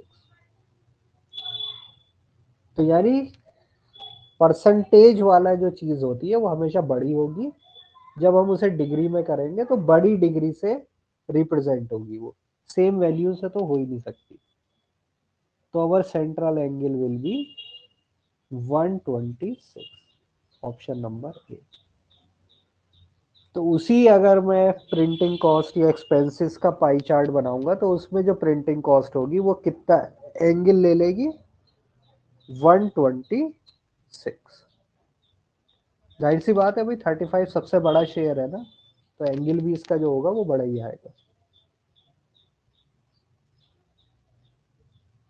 ये चीज समझ गए कि 1 डिग्री 3.6 के बराबर कैसे हो रहा है, 1% बराबर 3.6 डिग्री के। तो सेम चीज को हम पाई चार्ट में दो तरीके से शो कर सकते हैं, इस तरीके से याद रखो, एक परसेंटेज से कर सकते हैं और एक डिग्री से कर सकते हैं। तो परसेंटेज में टोटल जो पूरा सर्किल है वो 100% से रिप्रेजेंट होता है, और डिग्री में वही सर्किल 360 डिग्री से रिप्रेजेंट होता है। तो कंपैरिजन के लिए अगर मैं दोनों के 100 पार्ट्स कर लूं तो यहाँ पर एक पार्ट 1 डिग्री बनेगा, लेकिन सॉरी 1% बनेगा, और एंगल में लेकिन वन पार्ट कितना बनेगा, 3.6 डिग्री, क्योंकि 360 डिग्री के 100 पार्ट कर रहा है, तो एक पार्ट बन जाएगा 3.6 डिग्री। तो 1% इज इक्वल टू 3.6 डिग्री, इसीलिए 35% कितने डिग्री बन गया, 126। क्लियर ये बात? ये तो आगे भी चलो आएगी, लेकिन यहाँ तक तो समझ गए, आज क्लियर हो गया कि परसेंटेज कितने डिग्री से होगा, बड़ा होगा, और कितना बड़ा होगा, 3.6 टाइम बड़ा होगा। मतलब 10% अगर है, जैसे ये था मान लो पेपर कॉस्ट, मैं तुमसे पूछूं पेपर कॉस्ट कितने डिग्री से रिप्रेजेंट होगा, तो आंसर क्या हो जाएगा तुम्हारे, डायरेक्ट एकदम बता सकते हो। 10%, 10% के लिए कितना एंगल लेना बनेगा, अगर हम एंगल बना रहे हैं तो कितना होगा,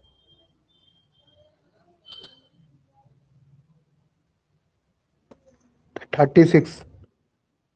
36। भाई 1% के लिए 3.6 है, तो फिर 10% के लिए कितना हो जाएगा, 3.6 इंटू 10 यानी 30। गुड। तो पेपर कॉस्ट को जब हम शो करेंगे तो कितने डिग्री से हो जाएगा, 36। तो ऐसा हम आपस में रिप्रेजेंट कर सकते हैं। चलो नेक्स्ट पर आते हैं। अब क्या कह रहा है, line graph, line graph show करना है। Marks obtained by student in, marks show कर रहा है एक स्टूडेंट के इन 6 पीरियोडिकल एग्जाम। तो यहाँ एक्सिस पे देखो क्या दे रखा है, अप्रैल 13, यानी 2013 का अप्रैल मंथ है, देन जून, देन अगस्त, अक्टूबर, दिसंबर और फरवरी 14 का है। ये डेट नहीं है, ये ईयर है ये। तो ये क्या शो कर रहा है, 6 उसके पीरियोडिकल एग्जाम हुए। एक में पहले में आए 360, फिर 365, 370, 385, 400, 405। ठीक, तो ये समझ में आ रहा है हमें, मार्क्स है एक स्टूडेंट के और 6 एग्जाम्स के उसके मार्क्स है। अब क्या कह रहा है, what are the average marks, average निकालना है आपको, average marks obtain by student in all the periodical exam during the session. तो सारे एग्जाम्स के बीच में उसका एवरेज कितना आ रहा है ये बताना है आपको। तो क्वेश्चन समझ गए क्या पूछा है, क्या दिया है,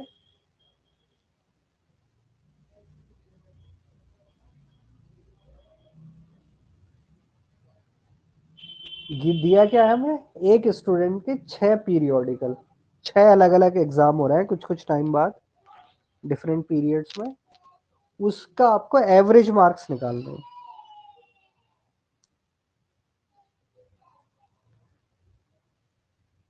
तो एवरेज कैसे निकालते हैं, याद है एवरेज कैसे निकालते हैं, यस सर। सम करो अपॉन नंबर ऑफ ऑब्जर्वेशन। तो यहाँ सम करना है, नंबर ऑफ ऑब्जर्वेशन कितनी है, 6। 6 एग्जाम में। तो बताओ कितना एवरेज आ रहा है।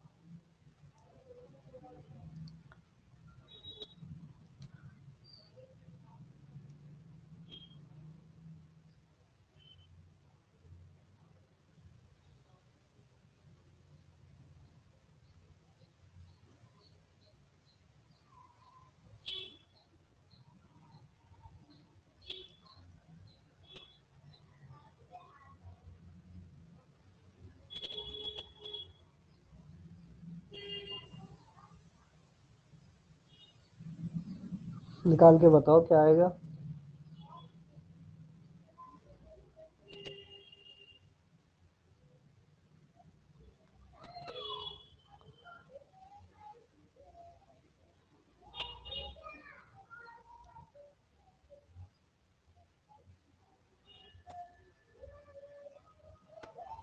फोर 477।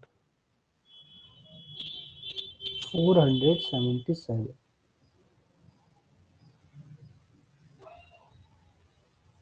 देख के लग रहा है कि किसी बच्चे के अगर इतने मार्क्स आए तो उसके फाइनल एवरेज मार्क्स हम इतने कह सकते हैं। नो सर, एवरेज एडिंग हमेशा शायद। Given date. Yes sir, adding मेरा सर गलत हो गया 380। शायद। एवरेज 380। 380 यहाँ कहीं आ रहा है, ये सही लग रहा है। क्योंकि कुछ मार्क्स 2-3 मार्क्स इससे कम है, कुछ थोड़े से ज्यादा है। ये कुछ इस लग रहा है। ऑप्शन भी देख लेते हैं क्या है। ऑप्शन में भी हेल्प करेगा। देखो 73, 79, 81, 85 बहुत क्लोज है। 73, 79, 81। अब देखो 80 तो बिल्कुल दोनों तरफ नंबर है। 379 भी है, 381 भी है। ये तो बिल्कुल बीच में आ गया, तो अब हम नहीं बता सकते। अगर यहाँ 379 की जगह 78 होता तो हम कह देते कि 381 के क्लोज है। लेकिन ये तो बहुत ही क्लोज।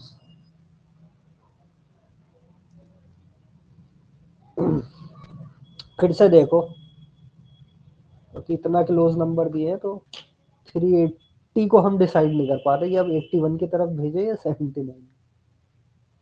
कुछ डेसिमल में आ रहा है क्या नंबर। डेसिमल होता तो ये कहीं ना कहीं अप्रोक्सीमेट या कुछ वर्ड यूज करता। प्लस देखो फिर से करने में कहीं कुछ। सर 380 पॉइंट, सर 380.8333 ऐसे आएगा। 883 ना, तो सर 83 आने की कैलकुलेटर जरूरत से ही। किया है ये मैंने। अरे बाप रे। 380.8 है तो 81 हो गया आंसर।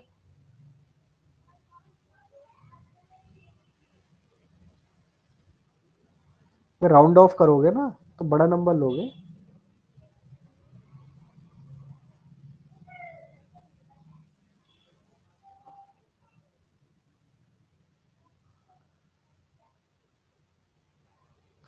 Yes sir. नजीर क्या आया। नजीर का क्या आया, चलो।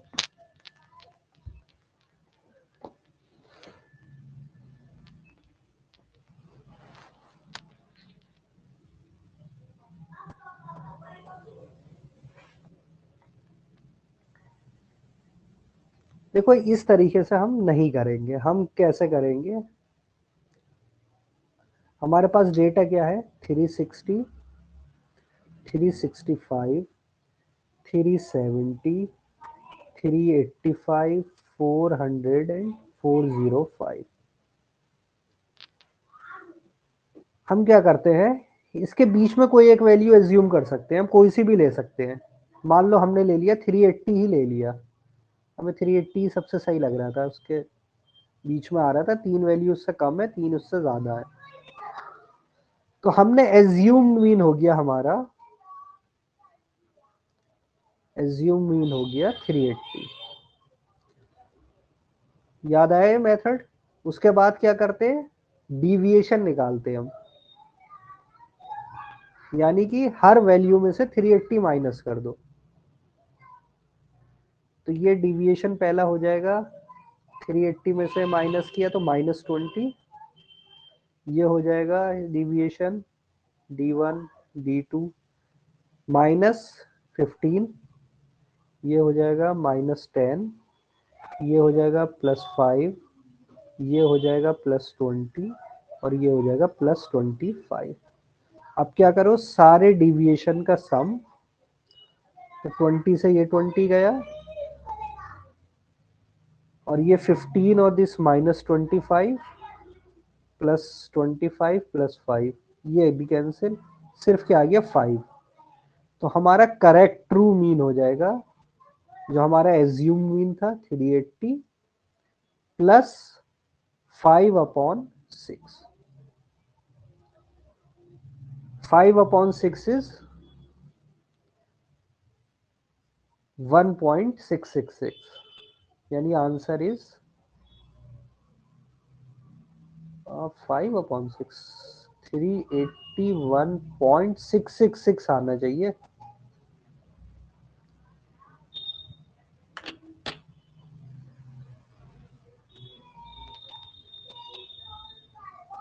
टू है ना, और 20 है, 23।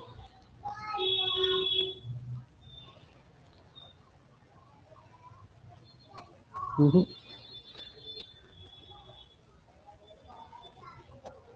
381.333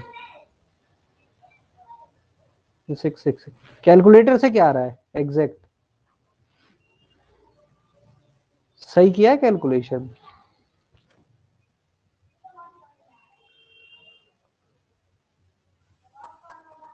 सर कैलकुलेटर से 380.8333 आ रहा है। 8333। जी सर, 3 से पहले 8 भी आएगा। नहीं, ये आना चाहिए।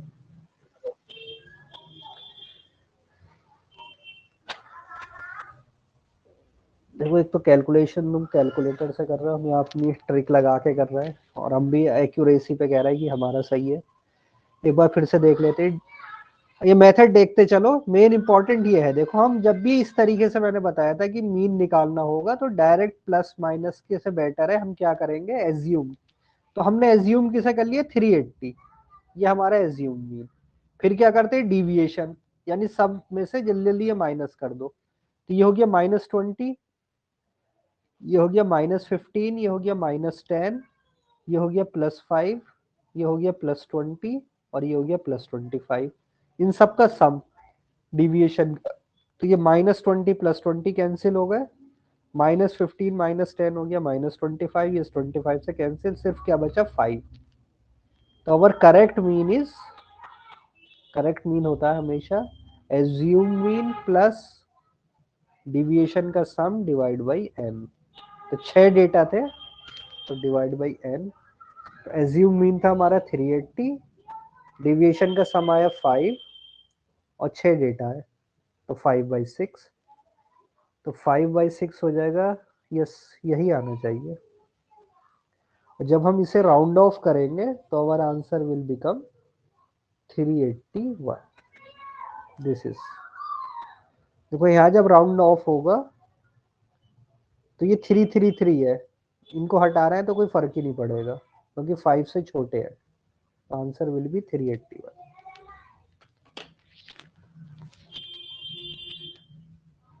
हाँ रहनुमा, क्या रहा है कैलकुलेटर से?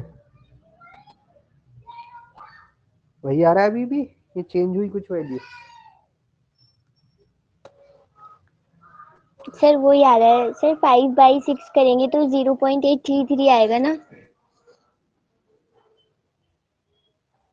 6 8 जा ओहो, 48, ओहो, हम ठीक 50 ठीक को ठीक लेंगे ठीक तो। ठीक। नो, मैं यहाँ गड़बड़ कर रहा था। यहाँ तक देखो मेथड सही लिखा है, वो मेरी कैलकुलेशन, मैं यहाँ अपॉन 3 समझ के कर रहा था बार बार।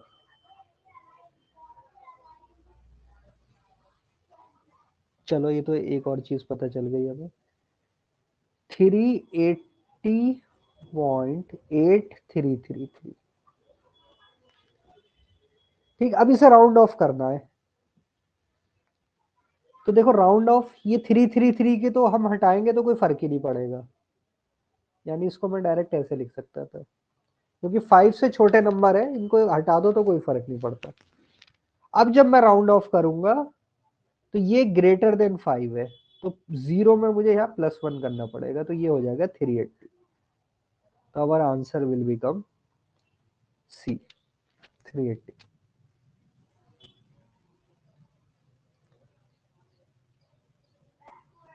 क्लियर? Rounding off clear? ये तो आसान था, 333 हटा दो, कोई फर्क नहीं पड़ेगा। 8 आ गया, 8 अब 5 से बड़ा है, तो फिर हमें 0 पे एक ऐड करना पड़ेगा।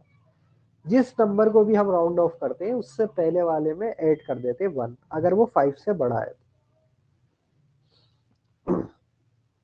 लेकिन मेन इंपॉर्टेंट क्या था, ये method.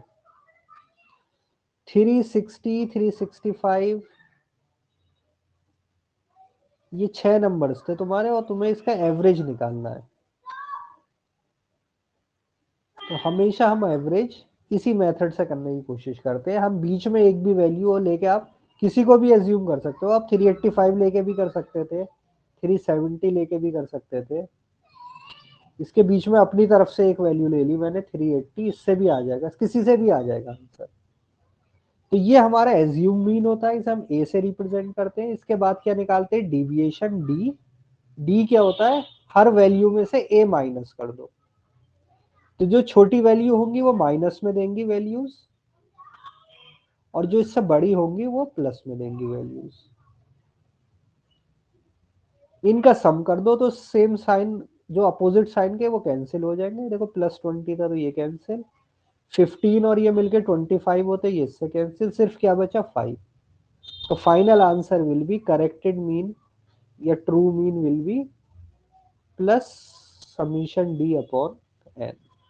This is our answer.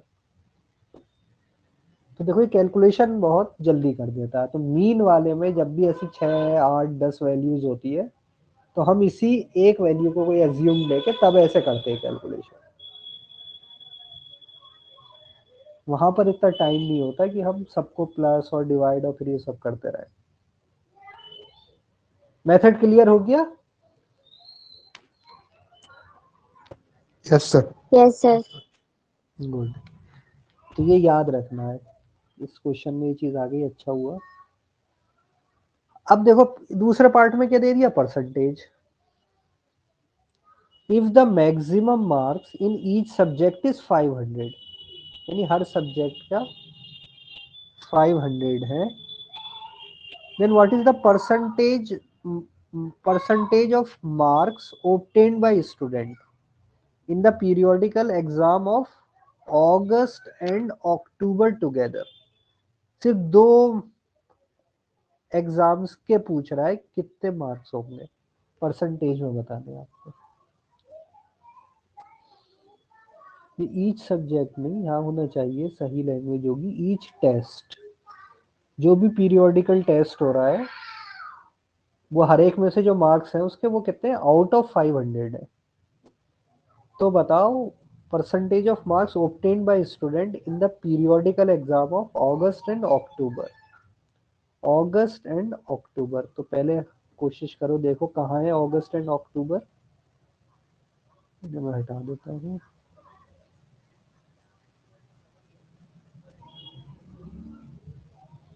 तो अगस्त कहाँ शो हो रहा है, ये रहा, और अक्टूबर ये रहा, एक साथ वाले एग्जाम है। अगस्त में कितने मार्क्स हैं उसके 370, और अक्टूबर वाले में कितने हैं 385। 370 एंड 385, ये पार्ट 2 कर रहे हैं हम। अगस्त में है 370, 370 थे ना एग्जैक्ट, और अक्टूबर में थे 385। एक बार देख लेते हैं, 370 एंड 385, यस। अब बताओ percentage of marks obtained by student.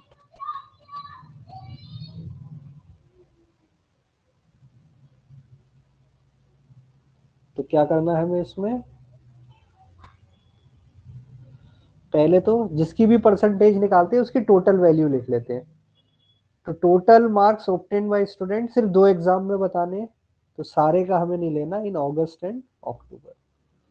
तो ऊपर क्या आएगा, नीचे क्या आएगा, इनटू 100% हमें पता है।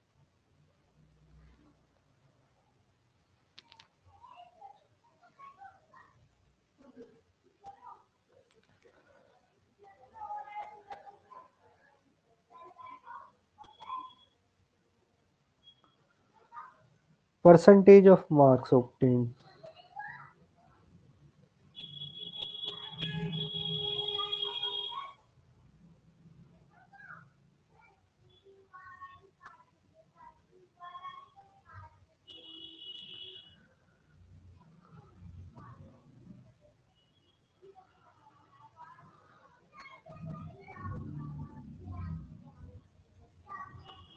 सर दोनों का टोटल करके करेंगे हम।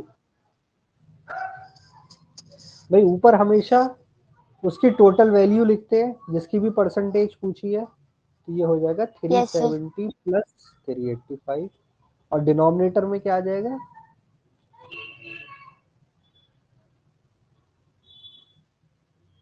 किस आउट ऑफ कितने में से है ये मार्क्स, यहाँ देखो क्वेश्चन में सर दिया था 500 में से है, लेकिन 2 सब्जेक्ट्स हैं तो हम 1000 लेंगे। हाँ 2 टेस्ट है, तो दोनों में 500 में से तो नीचे आ जाएगा 1000, वेरी गुड, इनटू 100, तो ये ऐड होके ऊपर आ गया 5, 8 और 7 5, 6 6 7, और नीचे हो गया 1000 इंटू 100%। तो सिंपल हो गई कैलकुलेशन, 2 जीरो से 2 जीरो, ये 10 है तो ऊपर क्या हो जाएगा, डेसिमल लग जाएगा, 75.5, this is the answer.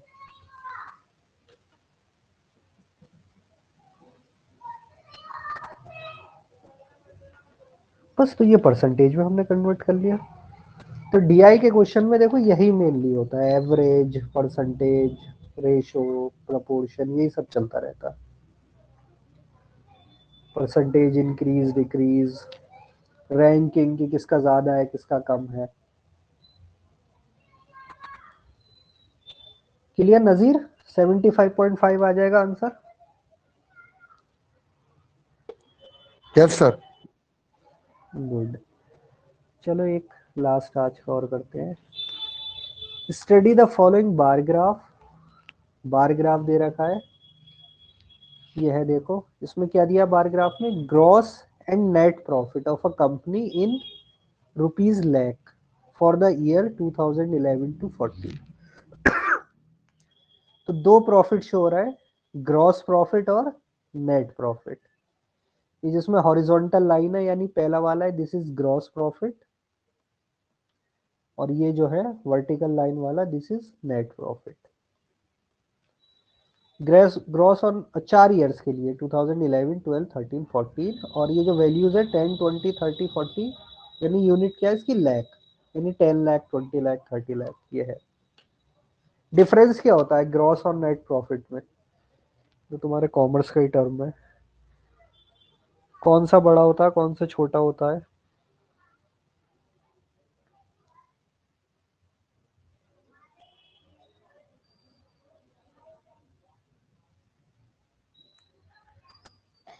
Sir gross profit वो होता है जो हम सारे अपनी कॉस्ट को सब्ट्रैक्ट करने के बाद लेते हैं।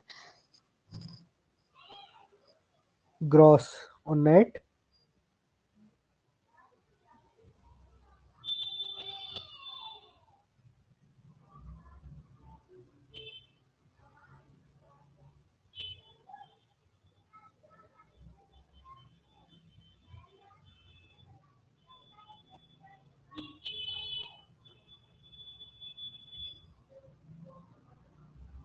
ग्रॉस ज्यादा होता है नेट ज्यादा होता है।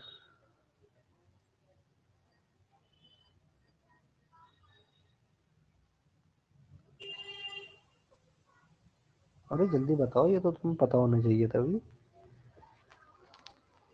सर ग्रॉस ज्यादा होता है। तो क्या डिफरेंस होता है दोनों में, नेट में जब हम निकालेंगे तो सर एक को अपने डिडक्ट एक्सपेंसेस, करके लेते हैं सारी कॉस्ट और एक को डिडक्ट करके नहीं लेते, बट मुझे कंफ्यूजन हो रहा है कि डिडक्ट किस में करते हैं। देखो डिडक्ट नेट में करते हैं, नेट छोटा है, देखो ग्राफ में भी दिख रहा है, नेट प्रॉफिट जी वाले जो ग्राफ है वो छोटे हैं। ग्रॉस, जैसे ग्रॉस सैलरी होती है, तो ग्रॉस सैलरी में सारी चीजें ऐड कर देते हैं, नेट सैलरी की जब हम बात करते हैं यानी जो इन हैंड हमें मिल रही है, तो वो फिर कम रह जाती है। तो ग्रॉस हमेशा ज्यादा वाला जो सब कुछ इंक्लूड होकर ग्रॉस होता है, और जब उसमें से कुछ चीजें हटा देते हैं तो नेट, तो नेट प्रॉफिट ये है, और ग्रॉस ज्यादा है, तो ये शो कर रखा है किसी कंपनी का 4 इयर्स की बात हो रही है, 11, 12, 13, 14, 2 बार ग्राफ से शो हुआ है। तो डेटा क्लियर हो गया हमें क्या है। अब जल्दी जल्दी आंसर बता दो फिर डेटा क्लियर हो गया तो। The year in which the gross profit is double the net profit is, किस ईयर में ग्रॉस प्रॉफिट जो है नेट प्रॉफिट का डबल है। यानी आपको डेटा देख के बिना कोई कैलकुलेट करे समझना है। थोड़ा मैं जूम बढ़ा देता हूँ अगर, ये है in which year is the gross profit is double the net profit. Option भी देख लो और आंसर बताओ कौन सा हो सकता है। तो अगर कहीं भी कंफ्यूजन हो तो एलिमिनेशन वाली अप्रोच ले लिया करो, कौन सा ईयर हो सकता है कौन सा नहीं हो सकता। नहीं वाला करना ज्यादा इजी होता है बताना। 2014। 2014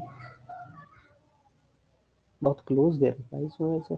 नहीं कौन सा होगा, चलो पहले ये देख लेते हैं। 11 और 12 तो नहीं होंगे, है ना। 11 12 नहीं लग रहा है ना, उसमें ग्रॉस का ज्यादा बड़ा लग रहा है, डबल से ज्यादा बड़ा है। Yes sir. अब आते हैं 13 और 14 पर। 13 वाले को अगर हम थोड़ा ध्यान से देखें तो नेट प्रॉफिट वाले बार ग्राफ को उठा के अगर मैं ग्रॉस वाले पे रख दूं, इस तरीके से सोचो, इसको उठा के एक तो देखो ये यहाँ इसी लेवल का आ गया है ना, दिस वन। अब इतना ही बड़ा अगर मैं इस पे रखूं तो मुझे लग रहा है डबल से थोड़ा कम पड़ जाएगा gross.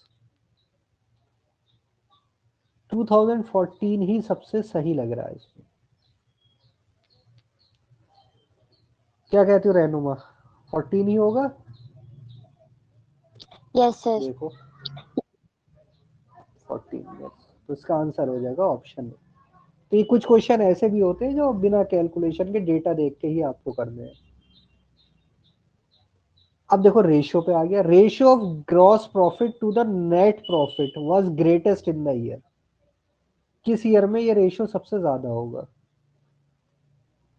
Gross profit upon net profit का रेशियो सबसे बड़ा होगा। तो देखो रेशियो बड़ा होने का मतलब ये है कि ग्रॉस प्रॉफिट बहुत बड़ा हो, ज्यादा हो, और नेट प्रॉफिट क्या हो, छोटा हो, तभी ये रेशियो बड़ा होगा।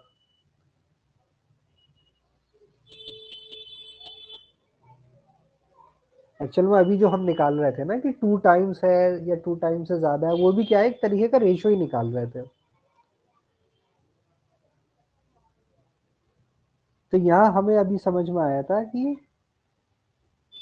Gross profit upon net profit क्या है, 2, रेशियो 2 है। डबल था ना ग्रॉस प्रॉफिट नेट प्रॉफिट का, और इसको हमने कहा था कि ग्रॉस प्रॉफिट और नेट प्रॉफिट का रेशियो लेस देन 2। डबल से छोटा लग रहा था कि अगर नेट प्रॉफिट को उस पर रख दे तो वो छोटा हो रहा था। तो यही चीज रेशियो होती है, रेशियो भी क्या करता है, कंपैरिजन ही तो बताता है। तो ये 2 है 2014 में, 2013 में 2 से छोटा है, 11 और 12 में ज्यादा है। अब कौन सा ज्यादा होगा रेशियो, ये हमें अब चेक करना है। देखो हम यहाँ से लाइन भी खींच के कर सकते हैं, क्योंकि ये जो बने होते हैं टू द स्केल बने होते हैं।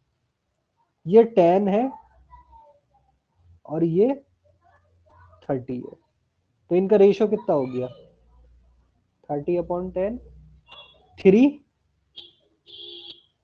3 टाइम्स हो गया।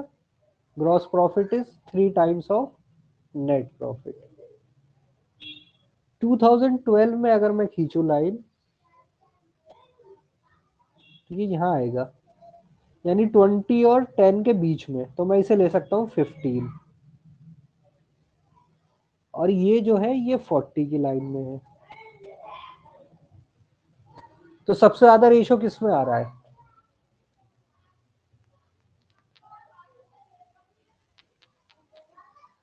2011 में है देखो 3, 2012 में होगा 40/15, हमें एग्जैक्ट निकालने की जरूरत नहीं, हमें पता है ये 3 से छोटा है। 2013 वाला तो 2 से भी छोटा है और 2014 वाला 2 है रेशियो। तो सबसे ज्यादा बड़ा रेशियो कौन सा है, किस ईयर में है? ग्रॉस प्रॉफिट और नेट प्रॉफिट का रेशियो सबसे ज्यादा किस ईयर में है? So 2011. नजीर किस में आ रहा है सबसे बड़ा?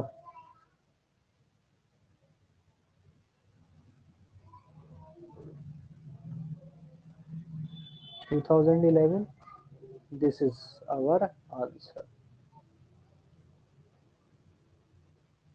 तो ये हम देख के भी समझ सकते हैं। अगर देख के समझ में नहीं आ रहा तो क्या करो, एक स्केल लो और उससे लाइन खींच के ड्रॉ कर लो। तो ये बार ग्राफ ये सब जो बने होते हैं हमेशा क्या होते हैं, टू द स्केल बने होते हैं। तो हम उससे एग्जैक्ट अपनी वैल्यू लेके निकाल सकते हैं। तो बस ये सीधे रेशियो पर बेस कर, तो ऐसा क्वेश्चन हो गया।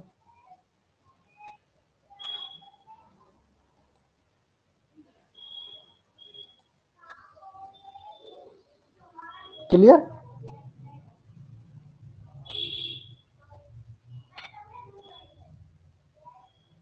तो ये हमारे आज के कुछ क्वेश्चंस थे डीआई के। कल एक और हमारी लास्ट क्लास होगी डीआई की, फिर अगले वीक से हम शुरू कर देंगे। कल ये 1-2 क्वेश्चन बचे हैं, 2 क्वेश्चन है ये करेंगे। और इसके बाद वो जो टेबल बनाई थी उसको जरा एक बार जरूर देख लेना। एक परसेंटेज की हमने टेबल बनाई थी ना कल की क्लास के लिए, उसको एक बार देख के आना, जहां हमने कन्वर्ट किया है फ्रैक्शंस को डेसिमल में और परसेंटेजेस में। याद है रहनुमा, ऐसी थी एक टेबल, जैसे 1/2, Yes, sir. Yes sir. 0 या फिर 50%। तो वो कल मैं तुम्हें दिखाऊंगा कि कैसे क्वेश्चंस में यूज करते। 1/4 हो जाएगा 0.25, 25%। 1/3 हो जाएगा 0.333, ऐसे 33.33%। ये सब यूज करेंगे कल की क्लास में। 1/8, 0.125, 12.5%। 1/6, 16.66%। तो ये टेबल एक बार देख के उसे थोड़ी याद करने की कोशिश करना, फिर हम कल की क्लास में इसका यूज करेंगे। ठीक है, फिर क्लास एंड करते हैं। Any question?